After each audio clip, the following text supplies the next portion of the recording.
Cricket ही ऐसा खेल है जो सबसे ज्यादा खेला और देखा जाता है। अगर हम पिछले कई सालों से देखें तो क्रिकेट में भी काफी कुछ बदल गया है। जब क्रिकेट शुरू हुआ था तब क्रिकेट में सिर्फ टेस्ट मैचेस होते थे। टेस्ट मैचेस के बाद वनडे क्रिकेट ने भी अपनी जगह बनाई। अब फिर टेस्ट वनडे के साथ 2020 भी काफी पॉपुलर हो गया और इंडियन प्रीमियर लीग ने तो एक अलग ही मुकाम हासिल कर लिया। जहां पर प्लेयर पहले कम पैसे कमाते थे, लेकिन अब आईपीएल में एक एक प्लेयर की कमाई करोड़ों में होती है। प्लेयर्स की कमाई के साथ साथ टिकट्स की भी प्राइस बढ़ती ही जा रही है। जिस तरह से हमारे यहाँ क्रिकेट कल्चर काफी पॉपुलर है, ठीक इसी तरह अमेरिका में बेसबॉल काफी पॉपुलर है और इस खेल में काफी पैसा भी है। ऑथर कहते हैं कि टाइम के साथ साथ बेसबॉल जैसे खेल में भी काफी कमर्शियलिज्म आ गया और ये आगे बढ़ता ही जाएगा।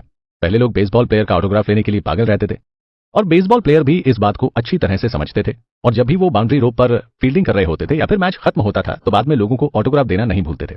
अब हर चीज प्रोफेशनलिज्म के दायरे में आ गई है। स्पोर्ट्स एजेंसीज, ब्रोकर्स, स्पॉन्सर्स ये सब इन्वॉल्व हो गए।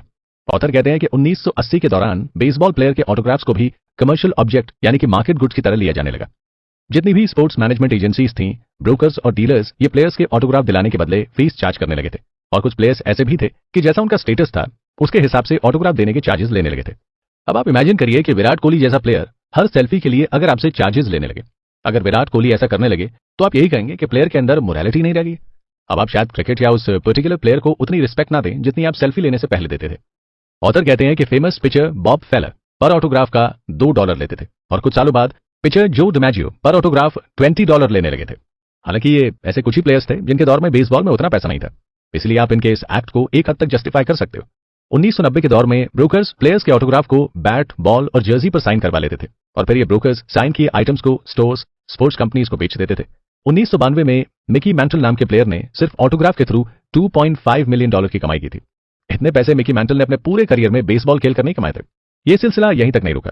1998 में मार्क मैकवायर ने अमेरिकन लीग में सबसे ज्यादा होम रन बनाए थे और फैन ने मैकवायर के 17th होम रन बॉल को कैच किया था और उस बॉल को $3 मिलियन में बेचा गया था।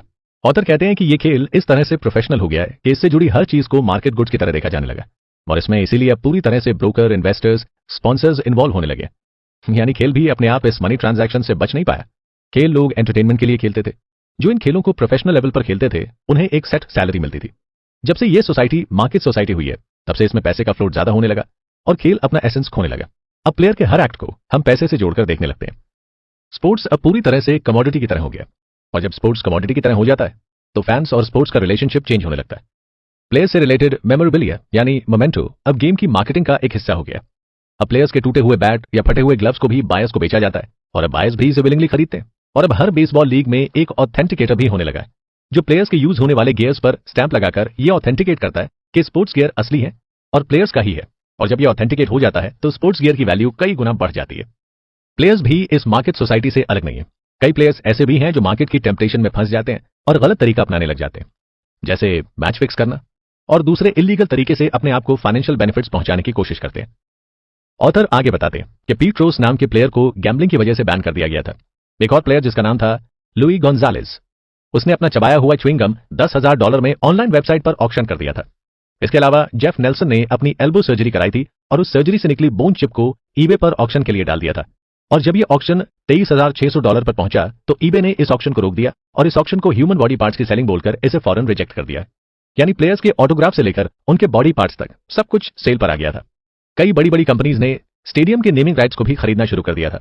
बेसबॉल की जितनी भी मेजर लीग टीम होती हैं उनका खुद का एक स्टेडियम होता है जहां पर यह टीम प्रैक्टिस और कैंप करती थी। उन स्टेडियम के नाम को बड़ी बड़ी कॉर्पोरेट कंपनीज कई मिलियन डॉलर देकर खरीद लेती थी और उस स्टेडियम को अपने नाम पर या अपने किसी ब्रांड के नाम पर रखती थी। जैसे न्यू इंग्लैंड पेट्रियट की फुटबॉल टीम के स्टेडियम को जिलेट ने खरीदा और उसे जिलेट स्टेडियम का नाम दिया गया और उसी तरह फेडेक्स ने वॉशिंगटन रेडस्किन की टीम के स्टेडियम को खरीदकर उसका नाम फेडेक्स स्टेडियम रख दिया था। स्पोर्ट्स में कॉर्पोरेट की एंट्री ने अब हर चीज को कमर्शियलाइज कर दिया है। अब कॉर्पोरेट स्पॉन्सर हर चीज में चाहते हैं कि उनके नाम को लिया जाए और जब ब्रॉडकास्ट डील होती है तो इसमें यह तय किया जाता है कि जो कमेंटेटर्स होंगे या जो भी ब्रॉडकास्टर होंगे वो खेल के दौरान होने वाले इवेंट्स पर कंपनी का नाम लेंगे।